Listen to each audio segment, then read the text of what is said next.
Does waking up at 5 a.m., maybe 3 a.m. every night sound fun to you? Well, if you want a cute puppy along these lines, that's something that you're going to have to consider. So today I'm just going to be talking about some general things that you might encounter when raising a puppy, and maybe some tips that will help you get along with that process. So I'm only going to talk about two main points today, potty training being one of them, and also like teaching the puppy manners, just basic things to get through the day, make it a little bit easier on yourself. If you have children or plan on getting puppies, this speech might give you some insight on what to be expecting. I've heard that I'm not sure about it, I don't have any kids, but I've heard that raising a child and raising a puppy, there's a lot of similarities. So I personally have I've raised two puppies. I have a 7-month-old puppy, and then I also have a 3-year-old dog. So I've gone through the whole process with the 3-year-old, and we're currently going through the process with the 7-month-old. So I have a little bit of expertise with this. So let's get started with the most difficult task, potty training. This can be very time consuming.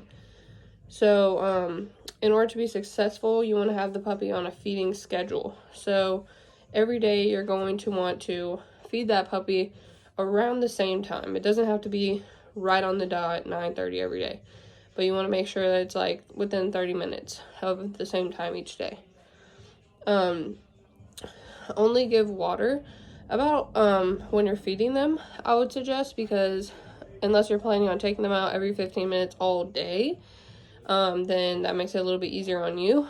I personally just give my dogs the same amount of water during their 2 feedings throughout the day. And you also want to make sure that after you do feed them, they're going to need to go out every 15 minutes at first, right after you feed them. So like right after you feed them, 15 minutes, take them out. Another 15, take them out. You're going to want to do that so that they don't have any accidents in your house. And then another thing to practice is when they do go outside to the restroom, you want to go ahead and use some positive reinforcement, good job, in like a puppy voice. That's what I do at least. And then offer a treat or something like that. So that'll let them know that they're doing the right thing. They're like, oh, okay, my mom likes that I do this. According to the American Kennel Club, consistency, attention, understanding, and patience are all key in house training the puppy. So that was around like paragraph 1 of that article. It was really, really informative. Now that we've talked about the potty training, let's talk about some manners that you'll want to go ahead and teach. When guests come over, it's going to be very important that your puppy has manners, or these guests aren't going to want to come to your house. Nobody wants to be jumped all over, So you want to teach the puppy that it's not okay to jump on your guests when they arrive, because nobody likes that. A lot of people are coming in, like if you're having a party or something, you might want to keep the puppy in a separate room so they don't get overstimulated, and they're going to want to jump on every single person, and they're going to be like, what's going on? They're not really going to know what to do. So, and then another important thing is to practice consistency. So you always want to say the exact same command when you're giving them a command. Like if you're going to say sit, you're going to want to say sit every time. And you're not going to want to say sit down, or, just keep it the same every time. Not lay down, lay, or down, or, whatever you want to do. The shorter the command, it's easier for them to understand. So you want to kind of do one-word gestures. That's easiest. According to Marika Johnson, a writer from CNN, the biggest thing is that you get them started out right from the beginning. So when they're little, it's the easiest to train them, basically.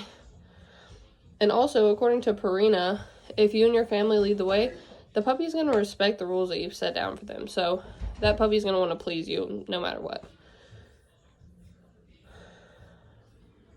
So with those main points, it should make it a little bit easier to raise a puppy on your own. Those are just some tips and stuff that I've learned along the way, along with reading those 3 articles. You're just going to want to be very diligent with the potty training and the manners. If you just do those 2 things, it'll make it a lot easier for you. Now, aside from the difficult tasks that come along with the process, the best part is that you get a lovable, best friend out of it. It's going to be a part of your family for as long as they live.